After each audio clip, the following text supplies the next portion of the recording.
ஓ மகா கணபதியை போற்றி, வெற்றிவேல் முருகனுக்கு அரோகரா. இன்னைக்கு நம்ம கந்தர் அனுபூதியிலிருந்து ஒரு மிகச்சிறந்த முருகனுடைய திருநாமங்கள் பெயர்களையும் அதனுடைய மந்திர சக்தியையும் நமக்கு தெளிவுபடுத்துகின்ற திருப்பாடல், மிகச்சிறந்த மந்திர பாடல். இந்த புத்தகத்தில் கொடுத்திருக்கிற பாடல் எண் 18, கந்தர் அனுபூதியில் இது 15வது பாடல். குறிப்பாக இந்த பாடல் நம்ம தினந்தோறும் பாட வேண்டிய பாடல், அதிகப்படியான மந்திர சக்தியுடைய பாடல். முருகன் குமரன் குகன் என்று மொழிந்து உருகும் செயல் தந்து உணர்வென்று அருள்வாய், பொறு புங்கவரும் புவியும் பரவும் குரு புங்கவ என் குண பஞ்சரனே. முருகன் குமரன் குகன் என்று மொழிந்து உருகும் செயல் தந்து உணர்வென்று அருள்வாய். இந்த 2 வரியில் மிக ஆழமான கருத்துக்கள் இருக்கு. நம்ம இதில் கடைசியா பார்க்கலாம்.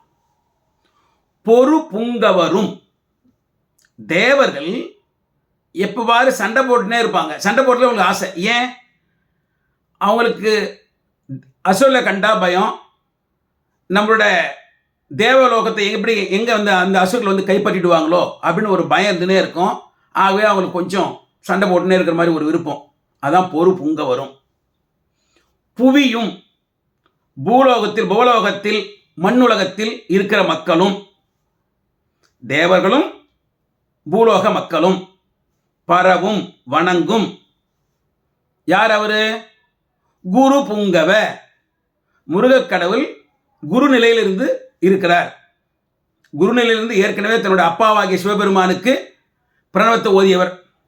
நமக்கும் குரு புங்கவ என் குண பஞ்சரனே. அந்த முருகக் கடவுள் 8 விதமான தெய்வீக குணங்களை தன்னுள் கொண்டவர். நமக்காக அந்த 8 விதமான தெய்வீக குணங்களை வச்சுருக்கார், நமக்கு அருள் கொடுக்கறதுக்காகவே. அதை கொஞ்சம் சுருக்கமாக பார்த்துக்கலாம். இங்க 1, தன் வயத்தனாதல்.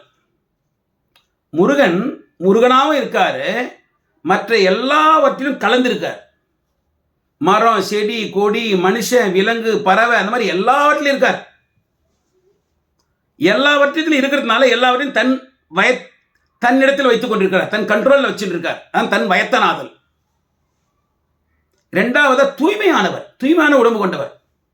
இப்போ நமக்கெல்லாம் ஒரு உடம்புன்னு ஒன்று இருக்கு, ஆகவே நமக்கு அழுக்காயிடுது. கடவுளுக்கு உடம்பு இருக்கா? உருவமே கிடையாது அவருக்கு. நமக்கு அருள் புரிவதற்காக கருணை கொண்டு கொண்டு வந்திருக்கார். அது எப்படியாப்பட்ட உரு? அந்த உருவத்தில் மந்திரங்களும் ஆற்றல்களும் சேர்ந்து வைக்கப்பட்டிருக்கிறது. அதுதான் அந்த உருவம். நம்மள மாதிரியான உடம்பு கிடையாது. அது ஆற்றல், மந்திரம், அதுவே உருவமாக இருக்கு. ஆகவே அவருடைய உடம்பு தூய்மையானது, அழுக்கே ஆகாது, தூய்மையான உடம்பு. 3வதாக இயற்கையாக உணர்தல் தன்மை. இப்போ நமக்கு ஞானம் வேணும், அறிவு வேணும், நம்ம என்ன பண்ணணும்? நம்ம படிக்கணும், 4 பேர் சொல்றதை கேட்கணும், நம்ம அதுக்கு முயற்சி பண்ணணும். ஆனால் கடவுளுக்கு இயற்கையாகவே எல்லாவற்றையும் உணரும் தன்மை இருக்கு, அந்த ஞானம் இருக்கு, அறிவு இருக்கு. ஆகவே இயற்கையாகவே உணரல் தன்மை. 4வதாக முற்றும் உணர்தல். 3 காலங்களையும் தெரிந்தவர். இனி என்ன நடக்க போகுதுன்னு தெரியும். அவரு நடத்தி வச்சிருக்கிறது அவர் தானே. நடத்தினவரும் அவர், நடத்தவரும் அவர், நடக்க போறது செய்ய போறவர் அவர் தான். அவருக்கு எல்லாம் தெரியும். முற்றும் உணர்தல். இயல்பா நம்ம பந்த பாசத்துல நம்மலாம் அந்த வலையில மாட்டின்னு இருக்கோம். முருகன் கடவுள் இயல்பாகவே அதிலிருந்து கொஞ்சம் விலகி இருப்பவர். 5வதாக பேரருள். அவர் ஏகப்பட்ட அருள் வச்சுட்டு இருக்காரு, அதுக்கு பஞ்சமே கிடையாது. எவ்வளவு பேர் கொண்டாலும் எவ்வளவு நாள் குட்டினே இருப்பார் பாட்டுக்கு. பேரருள் தன்மை. ஆற்றல், முடிவில்லாத ஆற்றல். இந்த உலகத்தை உருவாக்கியவர் முருகன். அவருக்கு வேணாம் நினைச்சாருன்னா அந்த உலகத்தை கறந்து தன்னுள் வைத்துப்பார், அழிச்சிடுவார். எப்ப வேணுமோ உருவாக்குவார், எப்ப வேணாமோ அழிச்சிடுவார். அதான் பேராற்றல். அதுக்கு மேல இன்னொரு ஆற்றல் கிடையாது. எல்லையற்ற ஆற்றல், பேராற்றல் உடையவர். எப்பவுமே 8வதா அவர் எப்பவுமே மகிழ்ச்சி, இன்பத்தில் திளைத்தின்னு இருப்பார். ஏன் அப்படி இருக்கணும்? அவர் இன்பத்தில் சந்தோஷத்தில் இருக்கணும். நிறைய பக்தர்கள், நம்மள மாதிரி பக்தர்கள் அவர்கள் போவாங்க. எல்லாருக்கும் அருள் பண்ணணும், அருள் பண்ணினே இருப்பார். அவர் மகிழ்ச்சியாக தானே அருள் பண்ண முடியும். ஆக அவர் எப்போ மகிழ்ச்சியாக இருப்பார். யார் வேணும் கொடுத்துட்டே இருப்பார். இதுதான் 8 விதமான தெய்வீகத்தன்மை முருகனுடையது. அந்த 8 விதமான தெய்வீகத்தன்மை உரிய முருகன் கிட்ட அருணகிரிநாதர் என்ன கேட்கிறார்? முருகன் குமரன் குகன் என்று மொழிந்து உருகும் செயல் தந்து உணர்வு என்று அருள்வாய். முருகன் கிட்ட நான் முருகான் சொல்லணும், குமரான் சொல்லணும், குகான் சொல்லணும், இத மாதிரி சொல்லி உன்னை என்னில் உணர வேண்டும். அது எப்போ நடக்கும், எப்போ கொடுக்க போறீங்க எனக்கு அப்படின்னு கேட்கிறார். அவர் ஏற்கனவே அவருக்கு கிடைச்சிச்சு, நமக்காக அதை கேட்கிறார். இந்த வரியை நம்ம கொஞ்சம் விளக்கமா தெரிஞ்சுக்கணும்.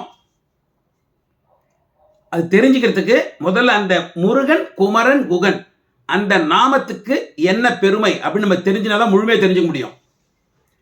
முருகன் ஏற்கனவே நம்ம கந்தர் அலங்காரத்துல விழிக்கு துணை திருமென் மலர்பாதங்கள் அந்த பாடல் பதிவு பண்ணும்போது இந்த முருகா என்ற நாமத்துல என்னென்ன இருக்குன்னு நம்ம பதிவு பண்ணியிருக்கிறோம். முருகாவென்னும் நாமங்கள் சொன்னாங்க. இந்த முருகன்ற நாமத்துல மும்மூர்த்திகளும் முப்பெரும் தேவியரும் முருகனும் வாசம் பண்றாங்க. அப்படின்னா இந்த முருகா என்ற திருப்பெயர் நல்ல தெய்வீகத்தன்மை பொருந்தியது. எல்லாரும் அதில் இருக்காங்க. ரெண்டாவதா முருகன்னா என்ன? அழகு, அழகன். பொதுவாக நமக்கு எல்லாருக்கும் தெரியும், இளமையில் நம்ம எல்லாருமே அழகா இருப்போம். வயசாக வயசாக வயசாக அழகு மங்கி போயிடும், குறைஞ்சு போயிடும், அழகே இல்லாமல் போயிடும். ஆனால் முருகன் நம்ம அழகன்னு சொல்றோம். அப்ப என்ன அர்த்தம்? முருகன் எப்பவுமே அழகா இருப்பான், அப்படின்னா எப்பவுமே இளமையா இருப்பான். ஸோ முருகன்ற பெயருக்குள்ள இளமையானவன், அழகன், தெய்வீகத்தன்மை கொண்டவன், இது எல்லா சக்தியும் இருக்கு அந்த முருகன்ற பெயர் உள்ளவே. ஆகவே நம்ம கந்தவலங்காத்துல நம்ம சொல்றோம், மெய்மை குன்றா மொழிக்குத்துணை முருகாவினும் நாமங்கள். இங்க என்ன சொல்றாரு? முருகன் குமரன் குகன் என்று மொழிந்து, முருகன் மொழிந்து, இதை கூட்டிக்கணும் நம்ம. முருகா முருகா அப்படி நல்ல வாயார சொல்லணும், முருகன் என்று மொழிந்து. ஏன்னா அவர் தெய்வீகத்தன்மை கொண்டவர், அழகானவர். கோவிலில் போய் நம்ம அவரை பார்த்த உடனே நமக்கு என்ன வரும்? ஆஹா முருகா, அந்த அழகுல நம்ம சொக்கி போயிடுவோம். அப்படி வாயார சொல்லணும், முருகன் என்று மொழிந்து. குமரன் என்று உருகி, குமரன் சொல்லி நம்ம உருகணும். கூன்னா குறைத்தல், அழித்தல், எல்லா தீய குணங்களையும் குறைக்கிறது. அதனால நம்ம குமரன்னா வயது குறைவு, ஆகவே இளையவன் குமரன் சொல்றோம். கூன்றது குறைத்தல், அழித்தல். நம்மிடம் உள்ள எல்லா தீய குணங்களையும் குறைக்க வேண்டும், அழிக்க வேண்டும். அந்த தீய குணங்களை அழிக்காமல் முருகனை நம்மால் உணர முடியாது, கடவுளை நம்மால் உணர முடியாது. என்னென்ன அந்த தீய குணங்கள் நம்ம கிட்ட இருக்கு? நம்ம கிட்ட 6 தீய குணங்கள் இருக்கு. 1 ஆசை. ஆசை இருக்கலாம். தர்ம வழியில இருக்கிற, தர்ம நெறியில இருக்கிற ஆசை இருக்கலாம். அதர்ம நெறியில போய் நான் இதை பிடிக்கணும் அதை பிடிக்கணும் ஆசை இருக்கக்கூடாது. எது மேலேயும் ஆசை இருக்கக்கூடாது. அதர்ம வழியில, அந்த அதர்ம நெறியில இருக்கிற ஆசை. கோபம், எதுக்கு பார்த்தாலும் கோபப்படுறது, கோபப்படக்கூடாது. கோபம். இந்த ஆசை இருக்க நமக்கு ஒவ்வொருத்தருக்கும் வாழ்க்கைக்குன்னு கொஞ்சம் பணம் தேவைதான் படுது. அந்த அளவு நம்ம நிறுத்திட்டோம்னா ஓகே. அதுக்கு மேல இது வேணும் அது வேணும் போயிட்டே இருந்துன்னு வச்சுக்கோங்க, நம்ம நிறைய தப்பு தண்டை பண்ணியே இருப்போம். அது பேராசையா மாறி போகுது. பேராசை. ஒரு பொருள் நமக்கு வேணும்னு வச்சுங்களேன், அந்த பொருள் கிடைச்சதுன்னா ஓகே. அப்படி கிடைக்கலனா எப்படியா அந்த பொருளை பிடிச்சிடணும். அது மேல ரொம்ப பற்று, மோகம், அது பிடிக்கணும். அதை அந்த மாதிரி மோகம், அளவற்ற பற்று. அந்த பொருள் நமக்கு அந்த மாதிரி அளவற்ற பற்று இருந்துச்சுன்னா அது யாரும் நம்ம கொடுக்க மாட்டோம். அந்த பொருள் நமக்கு கிடைக்கிற வரைக்கும் நம்மளால சும்மாவும் இருக்க முடியாது. அளவற்ற பற்று. அகங்காரம், நான் என்ற மமதை, நான் தான் எல்லாம், அகங்காரம். பொறாமை, 6வதா பொறாமை. இந்த 6 குணங்களும் மிக மிக மோசமான குணங்கள்.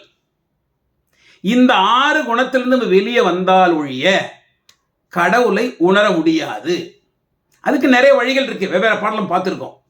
அந்த வெளியே வர்றதுக்குரிய நாமம் குமரன். முருகா முருகான்னு சொல்லினே இருந்தோம்னா அந்த தெய்வீகத்தன்மை பொருந்திய முருகன் நம்முடைய கெட்ட குணங்களை நம்மையே அறியாமல் நம் மனதில் இருந்து போக்குவான், விலக்குவான், குமரன் நிலைக்கு நம்மளை கொண்டு வருவான்.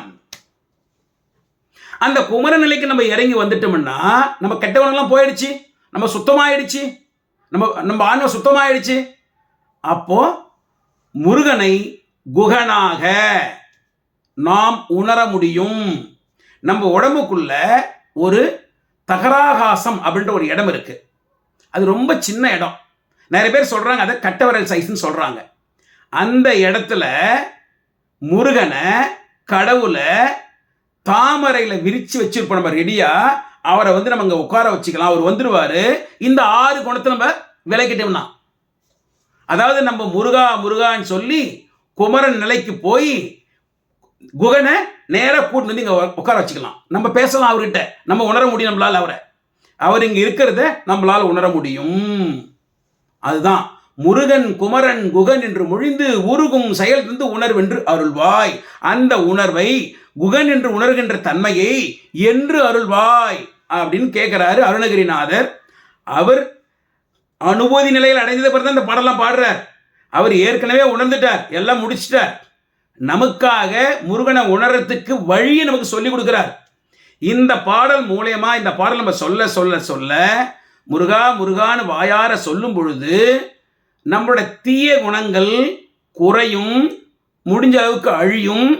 ஆகவே முருகனும் நம்மேல் கருணை காட்டி குகனாக நம் இதயத்தில் வந்து குடிகொண்டு நம்மை உணர வைப்பான், அருள்வான்.